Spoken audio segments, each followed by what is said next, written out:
Cool, cool. Okay, so everyone, welcome to our Wednesday Lunch and Learn. Thanks so much for coming out today. We're going to run through a quick agenda, some introductions, and then we're going to jump right into your questions. There are a ton here, so I appreciate everybody submitting at least one, if not two or three. But it's going to be a great chat. So for those of you who don't know me, my name's Lauren. I'm the community manager at Power to Fly. So a couple of housekeeping things before we get started.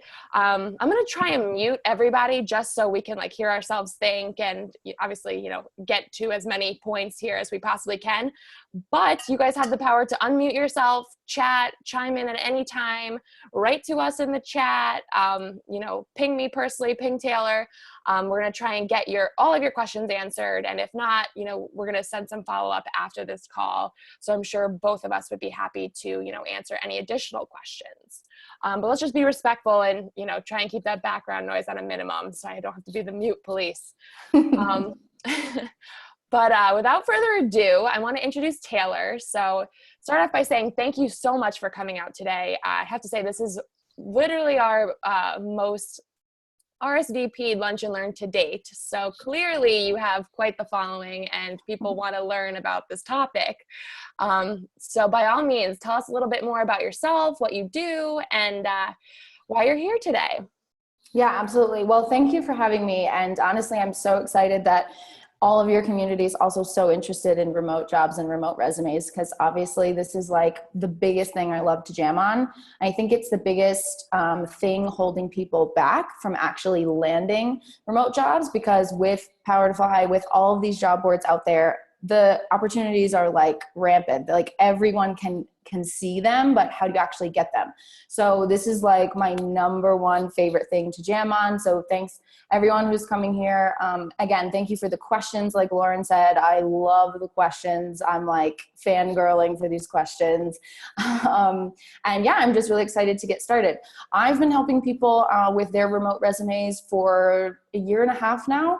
And again, it's one of the biggest things that I see actually change people's results for getting that remote job that they've always dreamed of. I help people of all ages.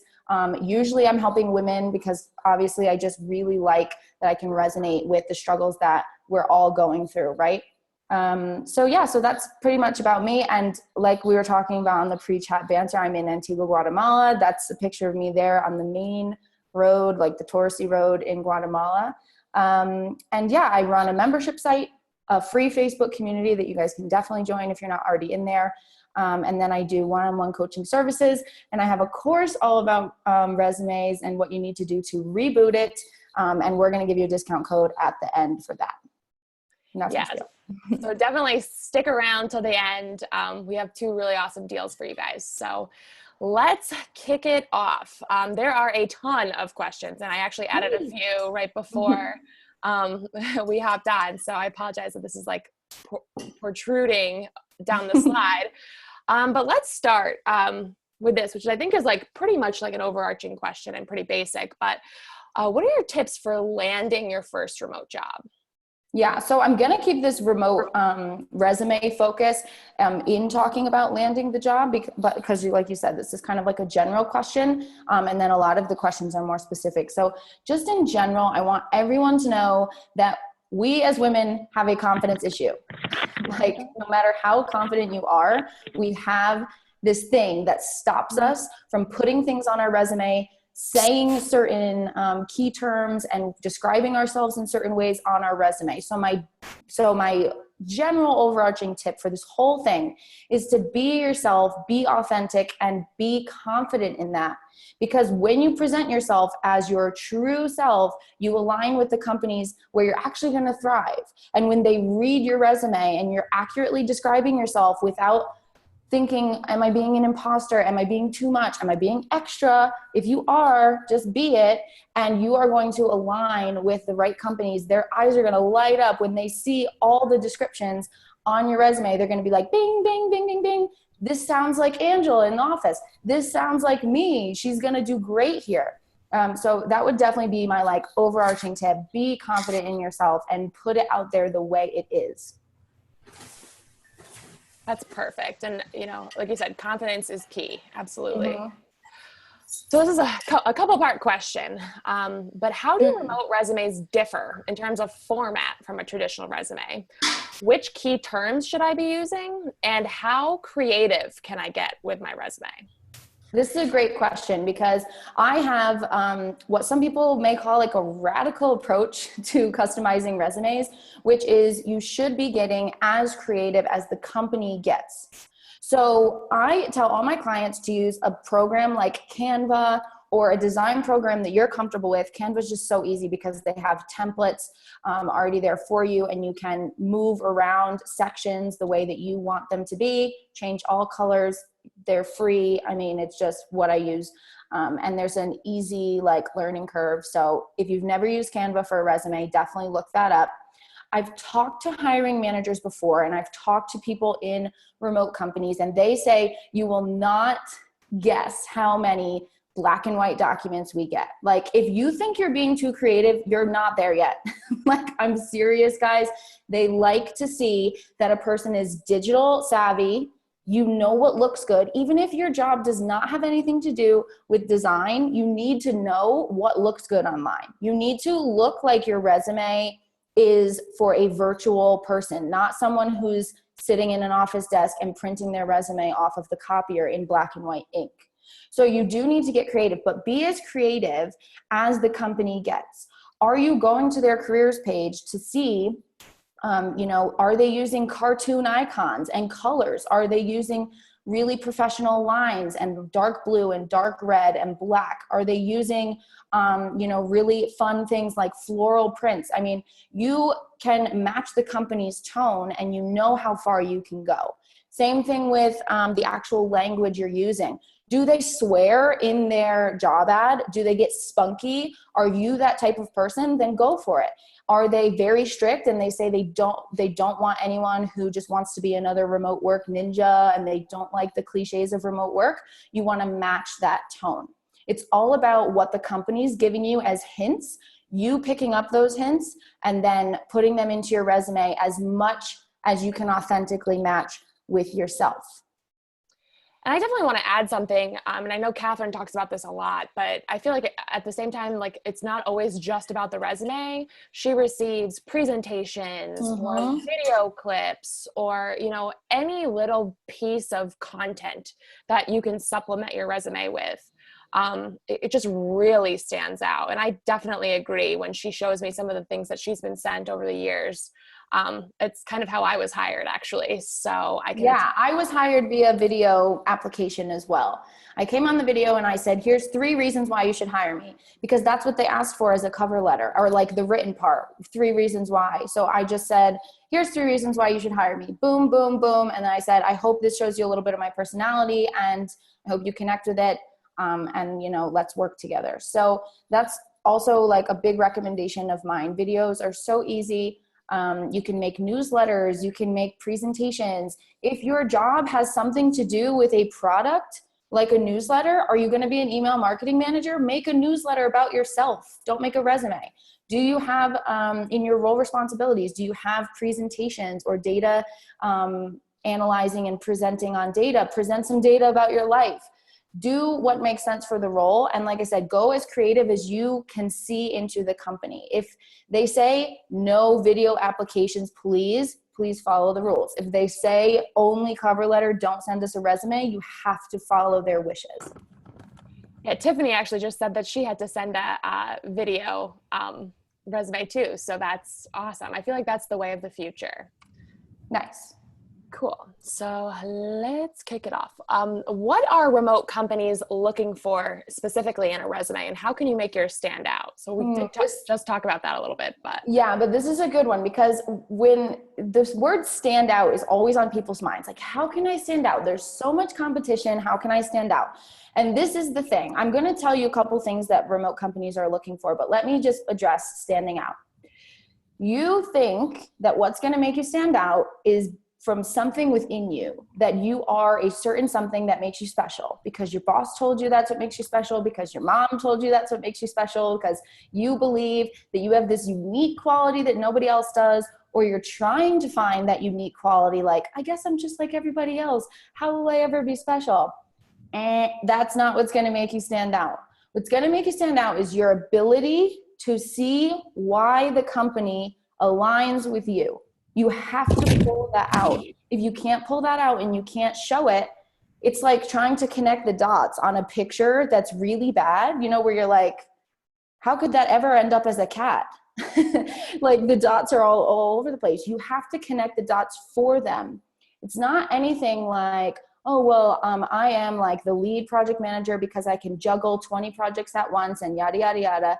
That's not it. It's what does the company need in values? What does the company need in experience? What does the company need in personality traits?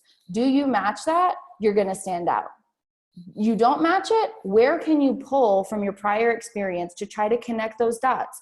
I've done this before, not specifically in this realm, but the way I handled it before shows me and should show you that I can help you in this instance because I'm really good at taking challenges like this upon myself and exceeding expectations. You have to connect those dots. That's how you're going to stand out. Simply put yourself in the shoes of the hiring manager. Who wrote the job ad? Usually the person that's screening the resumes. What keywords do they want to see? You know, do they want to see just the qualifications, or do they want to see personality traits and values and, some little hints that you personally align with what's all over their career page and their work style and the way that they run their company? That's what's going to make you stand out. That's great. And let me do a little bit on what remote companies are looking for, just some straight up. Yeah. They're looking for somebody with a digital footprint. If it's only your resume, you don't have any LinkedIn linked there, you don't have any Instagram, you don't have any Facebook, by all means, you should not put all three, but you have to put something that you're confident in.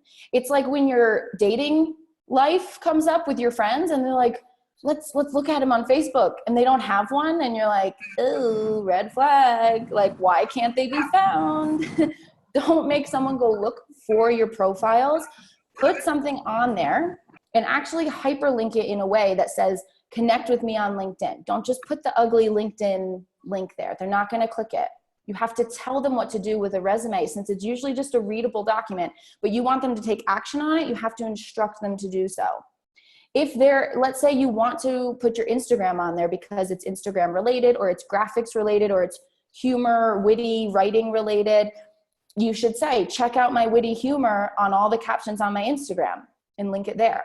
They want to see a tech savvy person with online presence, because if you're working online, you should be online and you should be using the interweb.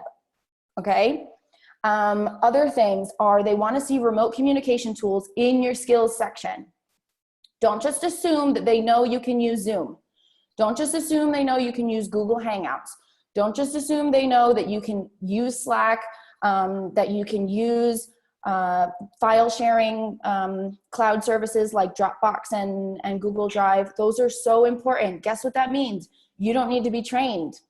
They can skip all of that. You can hit the ground running because you know how to communicate remotely. And that's why being in these programs, ones that Lauren runs and the one that I run, is so good, because you get all of this practice. Even if you've never been on a remote team before, you already know how to use all the tools. So make sure you put those front and center, highlight them, bold them, do whatever you need to do to say, I'm a remote candidate and I'm skilled with remote tools.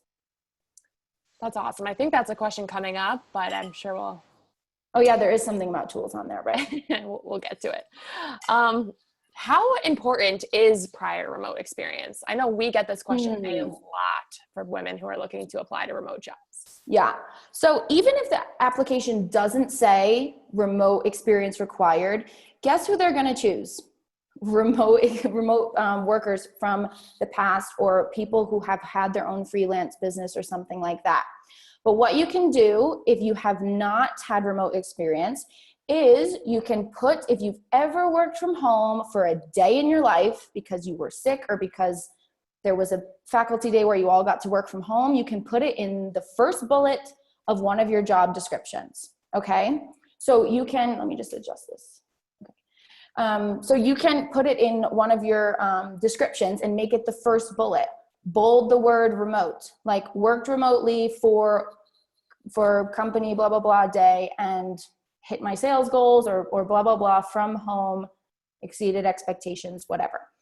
If you've never ever ever worked from home, which like I doubt, you can write in a fun facts about me section or professional development section that you're in these career programs. Call it career development group with Power to Fly, or whatever. Say used Zoom for conferencing. If you did any work like filling out PDFs like my girls do, we fill out PDF worksheets, used a time tracker to track my time, all of that stuff you can put in there. This makes sure that they have some kind of confidence that you are an effective remote worker. And a great question from Carmen and Trish. I'm going to go with Carmen's first. Yeah, I just saw those. Yeah. Does freelance count as remote? Yes. I mean, sometimes freelance is in the office. So if you are a freelancer and you do things like maybe that are not with an official job title, but you do some freelance stuff, I need you to make it official. Doesn't mean you need to go get a tax ID number. It means you need to put it on your resume. I did a Facebook Live with one of my really good friends, Hannah Dixon. She does the 5-day VA challenge. And we had some amazing hashtags going on throughout the whole video. And we were doing hashtag it counts, because everyone was asking us, does this count? Does this count? Does my internship count? Does my volunteer experience count? Does my freelance experience count? And it's like, hashtag it counts, guys. Like, is it work experience? Yes. Of course, you can put the word intern or volunteer or freelance in the description. Be honest, but don't not put it in your work experience because you think it technically doesn't count. There are no rules. Like, this is life. One of my professors used to say, when we would say, are we going to use this in the real world? And he would say, like, this is the real world. I don't know if you know. So stop asking yourself if it counts. That's a confidence problem. Put it on there. And then I want to answer Trisha's question. I got another one in there too. But in terms of putting remote tools in the skills section, is that really necessary for senior positions as well? Yes. Trisha, where else would you put them if you don't put them in your skills section? Is it going to be somewhere else on your resume? Because I would say it needs to come in the top half of your first page of your resume. You need to optimize that section for, I'm a remote candidate, I'm the ideal candidate, and a little bit personality about you. So I would say yes in the skills section. And Trisha, if you want to elaborate, feel free to hop off mute. Yeah. But I think what you also mean too is like, and something that we deal with too is like, as far as like the like resume readers, if it's like mechanical or something like that, you want to just make sure that those skills are obviously. Yes. Okay. So let me go over what would be good in a skills section. I always say 9 to 12 skills, including softwares that that have been brought up in the role responsibilities. Remote freelance as a main entry. Yes, you can do that in your experience section, Trisha, but you just need to put a job title on it. So what have you been doing? Make sure it's not general, and then make sure the descriptions are really lined up with what the company wants. Okay, she's gonna unmute. So can you hear me? Yes. Hello. Okay. Hello. Howdy. So yeah, with my resume, or even just with my career in the last 10 years or so, I've been remote at least half of that for a very long time. I live in Europe. I have clients back in New York, or even in terms of like in particular where I live in Europe, I have people like clients in other cities. So that's something I was just going to put anyway, and I was going to put that on my about page, that I'm someone who works remotely with clients all the time. And as well as that, I'm looking actually to be a more senior lead UX person. Okay. And so it means I'm more so about leading teams. So in theory, I'm not sure if instead of someone who's like executing, like doing wireframes anymore. So that's where I was wondering, then even for a senior position, do I still need to put that on there? But in theory, if I do want to lead teams, then I should still say that, like, I can lead teams remotely or. Correct. Okay. Correct. So you should be putting things like international, global, remote team leader, remote excellent virtual communicator, excellent virtual delegator of tasks, any of those stuff. And you can use the software name like Zoom or Google Hangouts or GoToMeeting or something like that. Or you can just say using remote communication tools. Okay. And yes, you're right. You should be upping the dialogue about your leadership skills, your delegation skills, your communication skills, and on an international, global, virtual level, because you're not talking about the tasks of UX, right? You're talking about leading people. Yeah, exactly. Okay, thank you. Great question. And I love this other question here too. So for people who have been working remotely for 12 plus years, how can they highlight this so they're not, seen as that person who is trying to get over that remote learning curve or what have you? How can you highlight this fact? Okay, so you should be putting remote and virtual in front of every single job title that you have that is so, and you should be using the word throughout your descriptions as well. You should be saying in your cover letter that you are, that you are an autonomous self-starter person, and you should put in your career objective, profile statement, or power statement, as I call it, on the top of your resume. You should be using words like, with 12 years of remote experience, I bring, age and use words like that, where you're going to attract a more mature company who needs someone who has worked remotely before and aren't looking for newbies. Hopefully that answers your question. Yes. And before we get to any other questions, I just want to finish what I was saying about skills. So you can have 9 to 12 skills. You can have as many as you want. There are no rules. These are all suggestions. I've seen things from, 0 skills to, 20 skills.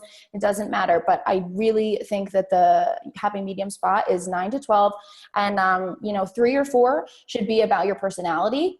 And again, these shouldn't be things that you're coming up with that make you a good candidate. They should be things where you resonate with what's being said on the company page or in your industry. Things you have to be in your personality, like a go-getter or a person who, what do they say, like thrives in fast-paced environments if you're doing writing or editing or something like that, okay?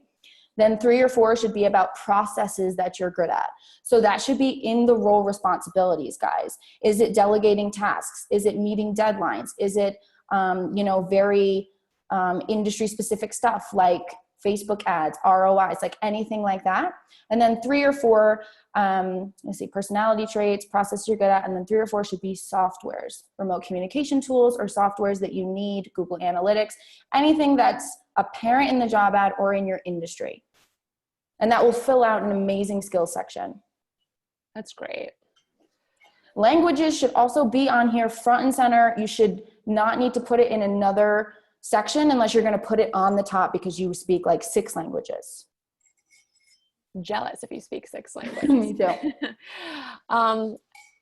How can I best showcase transferable skills or technologies if I've never worked a particular job remotely before? Yeah. So this is like the follow-up question from what we were talking about before, which is if you've never worked remotely before, you do need to think about if you've worked from home for a day or a week or a certain period of time because of any such reason, and put it as the first bullet underneath the job that applies to. And then if you've never worked remotely before, you need to bring it up. I'm a big fan of highlighting things that you usually want to hide from, because transparency is the best. You don't want to be going into an interview, because this is the thing, guys. You don't want to be hoodwinking someone with your resume. This is the thing that I get all the time. This is the energy that I read off people. How can I get them to believe that I'm the right person? When you need to be the right person, because when you get to the interview, it's going to be a big old waste of time and you're not going to get the job. So all a resume is getting you the interview. It's not getting you the job. You have to know that. So if you've never worked remotely before, ever, guess what you're going to say? No prior remote experience. You're going to say it in your cover letter. You can even put it in your resume if you want. But guess what you're going to do? You're going to highlight the fact that you're tech savvy, that you feel like your whole life you've been preparing to work remotely, that in the professional development section, maybe in the bottom corner or something, you write groups like this that you're in where you learn how to use video conferencing and you know you can do it. You bring up times when you've worked from home for one day because you were sick and you realize you got more done in that day than ever before, and that's what inspired you to go remote. You talk about fundraising campaigns that you've helped, you know, your local church do, and you've called people, put up the Google Docs for people to sign up for things, and you realize you are a powerhouse who works remotely. You have to bring those things up and highlight them, because when you get to the interview, you don't want to blush and be like, I don't have any remote experience. You want them to invite you to the interview knowing that you don't have remote experience. That's great. So how can I combine multiple experiences into one resume? So the whole battle about length. And then again, what do I do when I don't have enough space? Okay, so one, let's talk about space. Do not cry crocodile tears if your resume has to be 2 or 3 pages.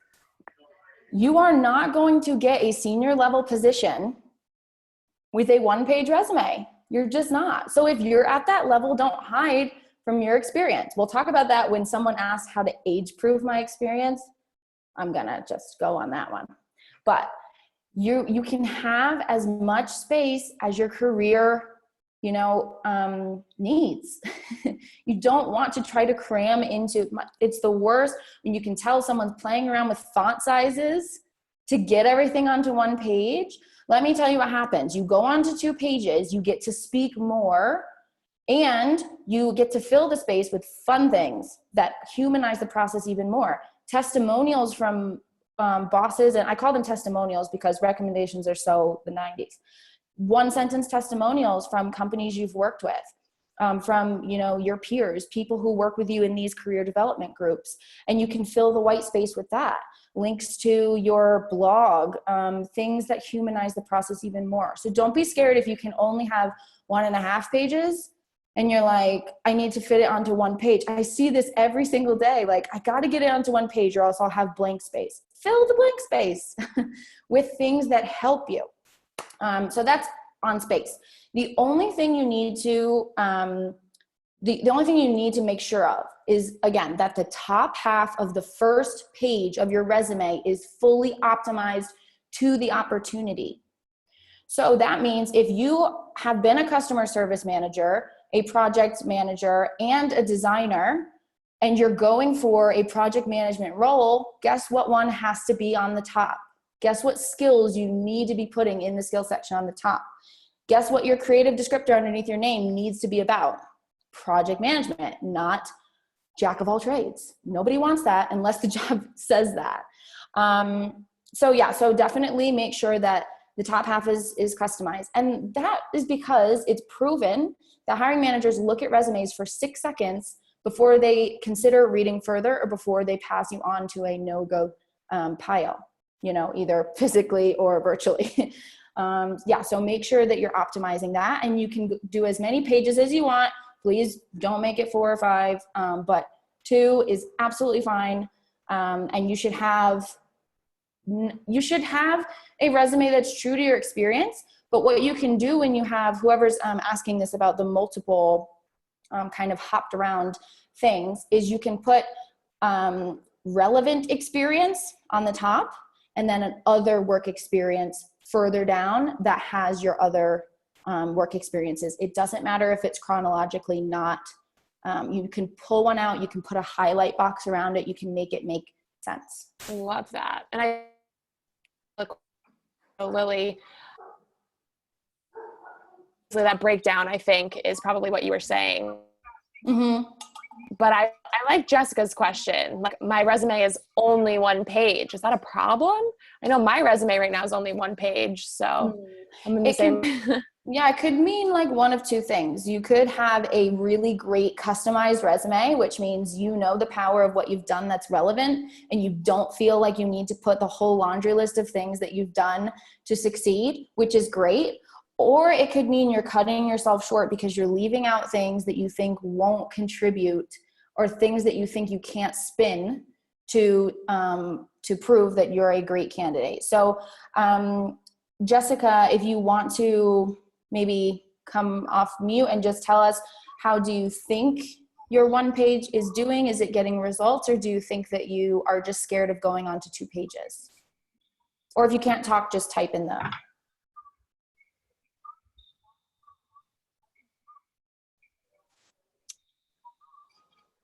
Dun, dun, dun. Okay, well, maybe she can't.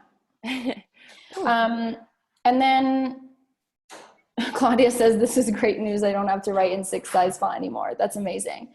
And then, yeah, if your question is about the, I've had other jobs and I want to bring them up, but I want my most relevant experience to be on top, use that trick. Relevant experience and then other work experience. I love it. Then Nancy's asking, what if I already have the skills required in the job description, but I don't have the work experience requested in the description? Okay, so hey, Nance, by the way. This means that you have the skills, but it's not in a technical work experience that you've done before, but you've gotten those skills in another way. Has it been a course? Has it been a personal study that you did and things that you do on your own? Where are you going to put that in your resume to highlight it? It can be in a fun facts. It can be in a why me section. It can be in a professional development and certification section. You choose how you show the goods. And it's okay if it's not in a work experience section. However, if the basic qualifications say 5 years of project management and you only have 1, you're not going to apply. If you have 3, I want you to apply. There's a difference between having confidence and knowing that you're the right candidate, so they'll move things around for you to get you through, and just being unrealistic. You have to be realistic about your experience. And I love these like 1-page questions. It's so we because it's over 1 page. Like worry. Yeah, and Jessica is at work, so she can't talk. So okay. She just says she doesn't have a ton of jobs to pull from, so only about 4 to 5 jobs in the past 7 years. She says we can talk more when we start working together. This is Jessica. Hi, Jessica. Yes. So that makes sense. And then Danielle also has a similar question. So she's worked and grown in the same company for years. She's in management, but she doesn't want it to reflect negatively if she doesn't go on to 2 pages. And I think that's very similar to my experience too, actually. Mm-hmm. You don't have to go on to 2 pages by any means. This is more for people who are trying to cram their experience onto 1 page because somebody told them, like in high school, that they need to have a 1-page resume, and it's just not true. But for you, who am I specifically talking to? Danielle. Yes. So thanks for the question, Danielle. And in your work experience, I need you to show your promotions, not just in a little description that says promoted from this, this, and this to this, this, and this. I need you to actually show it on a vertical scale that you have grown. So your most recent, and then down by promotions, the years and what made you jump from one to the other. That's going to, really diversify your work experience section instead of just having one big thing with like 10 bullets. Okay. And then Claudia's question. So you mentioned that we can list groups such as Partify, like our VIP group. So what does that look like, I guess, on a resume? Yeah, so I would put it in, and guys, this is like things that I have seen work. So it's not just like my ideas out of nowhere. This is the new age of resumes. There are no rules of what sections you can put on there. You don't need to find a way to squeeze this into the experience for the education section. Make a lifelong learner section. You can call it whatever you want to show that you are the ideal candidate. And by the way, if they're talking about wanting people who are lifelong learners, I don't want you to call it the education section. I want you to call it the lifelong learner section. You need their eyes to light up like, what, is this person reading my mind? Like, no, I just read the job ad really well. You want their eyes to light up when they see your resume, not go, well, this is traditionally done well. That never got anyone a job. Such good advice. I love that. And Carmen is asking, I see many job posts for many job posts for remote jobs while living in the US. Do you have any remote or resume advice for applying to remote jobs for work in the US while living abroad, like from South America. Okay, so one is you need to read the job ad really well. So that means, why are they saying living in the US? Is it because of time zones? Is it because of meetings that you need to be in on certain time zones? Because guess what? South America is the same time zones. So just make sure you read into why that is. Second, go on the career page or the team page and see if there's anyone else working remotely from outside the US. If there's not, you definitely want to send them an email that says, I'm a US citizen and I'm wondering before I apply. You can even do this in the chat box. If it's a SaaS company and they have a customer support chat box, throw it in there. Get the answer you need before you apply, and spend a lot of effort in this, right? So you want to make sure that you can be located elsewhere. Usually it's for tax reasons. So if you're a US citizen and you're going to be on the same time zones, you could probably be anywhere from Canada to Chile. Okay, so just clarify before you apply. Love that. And then I'm gonna butcher your name, Magda. She's asking, what is the best? Yeah, asked this 2 times, I think. So formats, if you go onto canva.com, canva.com, I'll just take it here. Yeah. You can see resume templates. They're free. You just go to, you go to the more button, scroll down. I do this every day. Scroll down to documents, resume templates, all the way to the right. And you know what? I'll send this out. Again, I always send up a follow-up email with a link to this and pretty much all of the resources that we talk about. I'll put step-by-step instructions because I've got a graphic design certificate and Canva is still like my favorite program to use. It's so easy for everyone. I love it. Yes. So yeah. Great. Cool.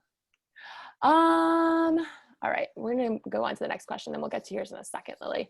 What are some of the most important lessons you've learned while helping people craft remote resumes? Okay, so this is a really, I guess, personal experience question. I've seen lots of mistakes, lots of victories, lots of aha moments from all the resumes that I've helped craft. And I guess the most important lesson, I don't know, but maybe the most common one is that people just don't have the confidence to experiment. You have to experiment. The definition of insanity is doing the same thing and expecting different results every time. Please experiment. I don't want you to experiment by saying, oh, one of my resumes failed, so now I'm going to do a video resume. Stick with the same approach to customizing resumes and see what works, what's been getting you responses, or even ask for feedback when you do get rejected. Because guess what? You're going to get rejected, and that means that you're on the path to getting a remote job. You have to get a rejection before you get a yes. So please pile up those rejections, because then you're going to get invited to interviews. You need to learn from what's working and what's not working, and then you need to experiment. The biggest problem, or the biggest, most common thing that I can tell you is people want me to craft them a perfect resume and then use it for every single job out there, and that's not how you get the job. You need to be customizing, learning from your own mistakes, and then experimenting to get different results. So don't be afraid to go a little bit outside of the line sometimes and experiment. That's awesome. A couple of questions in here. So Lily, I don't personally know what a functional resume is. So maybe Taylor, you can elaborate on that. Okay, perfect. So what are your thoughts on that?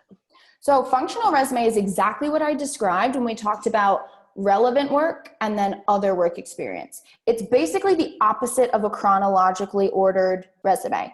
Chronological resume and functional resume, they're the exact opposites of each other.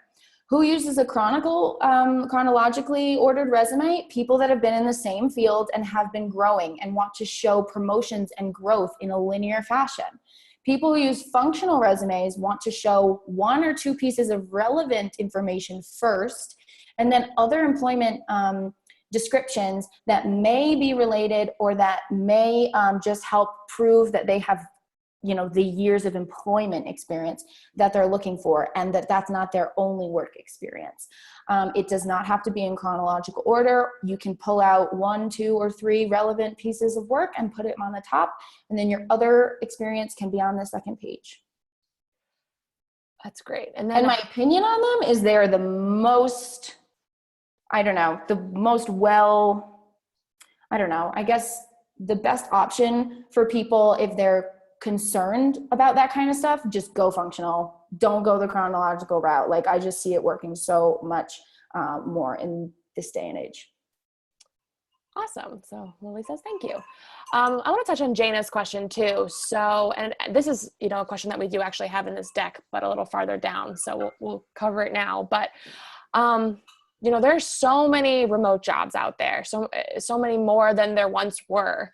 However, obviously, so many people are still applying. I know you already talked about how to stand out, but are there any other tips when applying to specifically a remote job to make sure your resume makes to the top of the pile and not just skimmed or ignored? Yes. And this I get the most resistance on. So you asked the question and you better be ready for the answer. If you've never cold pitched in your life, you're missing out on 50% of the opportunities in the remote world. I want you to research companies based on the values that you want, the work style that you want, missions you stand behind, products you already love to use, things that really align with your life. And I want you to cold pitch them with your skills. If you've never done that, you're not creating your own opportunities. Guess who is your competition when you cold pitch? Just you. So you want zero competition, cold pitch. And, say, I see that there's a marketing position open and it doesn't quite fit my experience or what I would like to do with my career. However, I already have this many ideas on, some content creation that I could do for you. And I'm wondering if you have time to talk about how I could impact your company.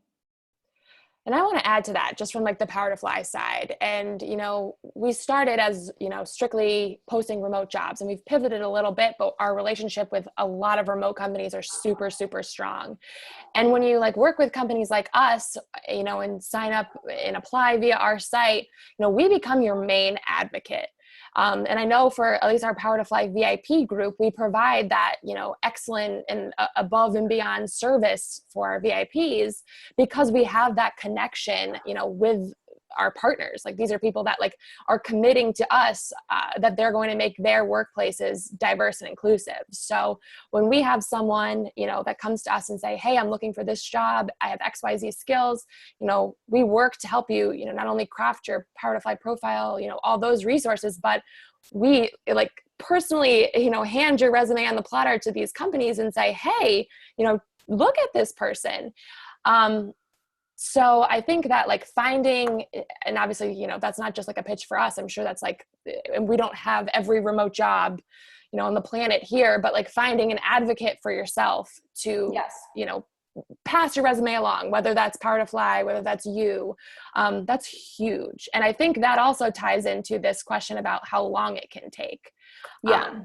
So yeah, I don't know if I you just want want to to say, elaborate. yeah, I definitely think that having, you or I, or, businesses in general who are advocating, who are the middleman, who know people on the team that can push your resume through so you don't get ignored. That's great. But you can be your own advocate.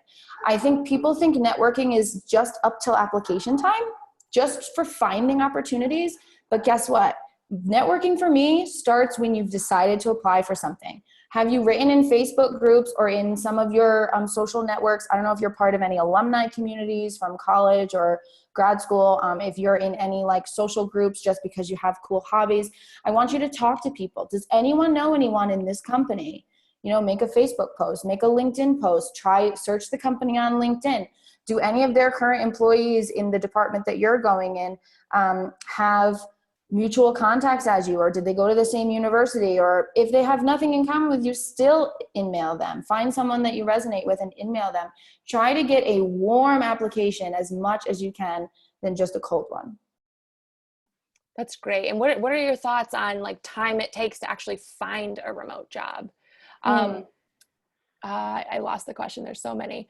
But it's Aman, I'm sorry for mispronouncing names, but they heard that it can take 9 to 12 months to find a remote job. Whoever told you that is not working hard enough or not working smart enough.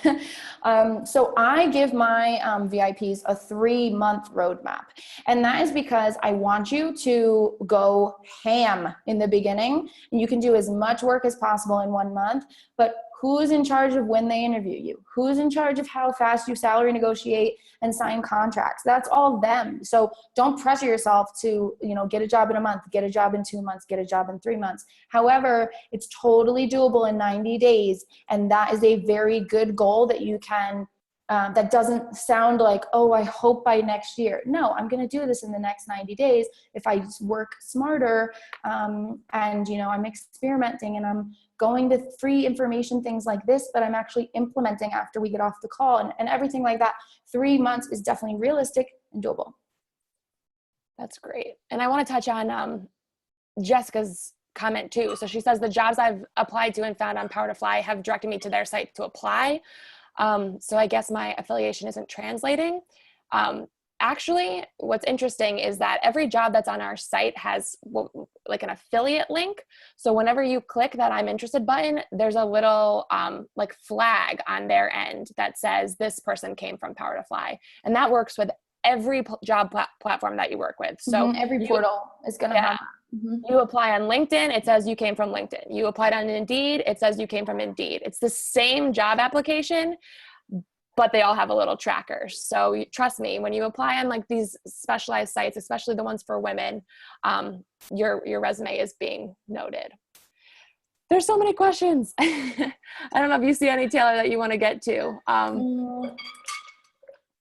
Okay, let's talk about time gaps. Yes, absolutely. I was an expat for 3 years and then out of work as a stay-at-home mom for 2 years. I note the expat on my resume with a few notes about volunteer work, and on the expat board, necessary, how do I cover time gaps? Okay, I'm going to say this the same way that I said about, not having remote experience. You need to highlight the things that you think you want to hide. You need to shine a light on them and talk about why you're still the right candidate. Because when you get to the interview, you're going to have to talk about those. So there's no way to hide them in your resume. You want to highlight them. So I literally think the best thing to do when you're a stay-at-home mom is to make a big box that's highlighted a different color, like a soft color, not like highlighter yellow, like a soft pale blue if you're using dark blue as your theme on the bottom. And you can literally say, notice any gaps in my resume? Wonder what I was doing during, this time? I was a stay-at-home mom. It was the most transformative time of my life. I learned another language in my spare time, or I didn't do anything besides focus on my child. And this has led me to apply for a remote position at this time because my kid is my number one priority.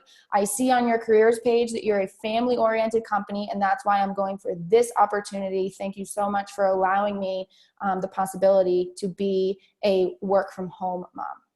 That's fabulous. And I think everything that you just said and more is what everyone should be doing, and not just for moms. You know, any time gap, highlight it.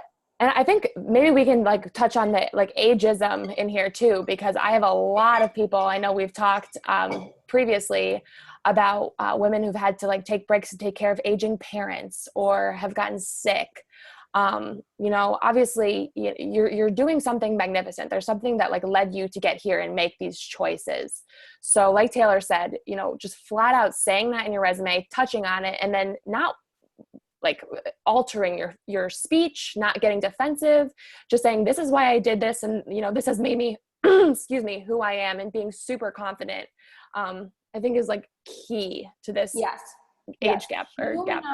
Humanize the process. Whatever you did, it might be relatable to something that the hiring manager wants, has done in their life themselves, or has seen on their team before, or have hired a similar person. If the team is all about travel and volunteer experience, say, I've spent 3 years traveling and volunteering around the world. One of my favorite experiences is detailed here on this blog. I would love you to read about it, and you can ask me about it when we meet for an interview. Throw that in your cover letter. Say why you're going to jive with the team.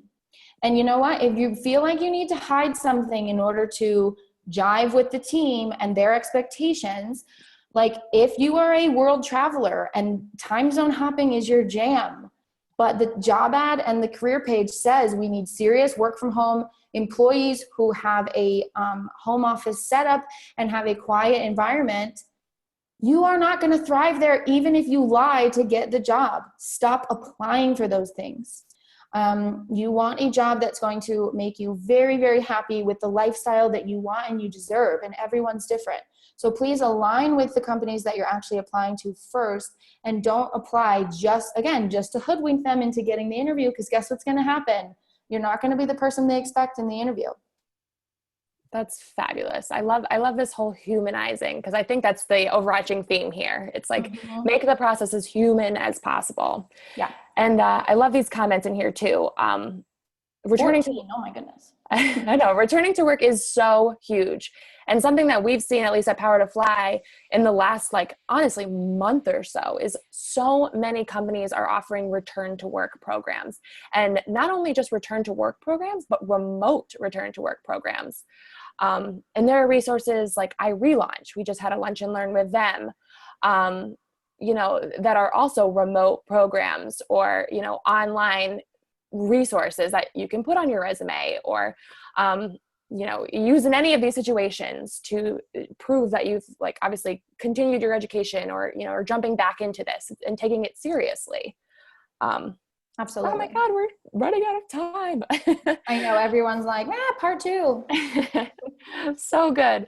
I want to get to our giveaway stuff at the end. So maybe we'll get 1 or 2 more in. I love this question, Taylor, too. So I definitely want to get to this. So would a less remote friendly company ever make an exception? Is this a reasonable thing to bring up when searching for jobs? Okay, so I'm going to answer this question, and then I'm going to kind of make a judgment about the question itself. So the answer is, you want to make sure that on the careers page, they have at least one department or one role where someone works remotely. And it can't be the software engineer, because that doesn't count. So yeah, you want to know that they have processes where you can work remotely, because if they see you as a remote candidate and they don't have this currently, it's going to be another thing to take on, and they're going to say no, or it's going to be an uphill battle from the time they hire you. And then you can definitely ask them if they have a department that is remote, but then your role is not listed as remote, but you can do it, or you have done it before remotely, go for it. And when you're applying, make sure your resume says your name. And then let's say you're a content manager, remote content manager. Make it very clear. In your cover letter, you can also drop hints that say, I'm a, very efficient content manager who works from home, and I'm applying to this position as a remote candidate. Please hit me with any questions before we meet up for an interview.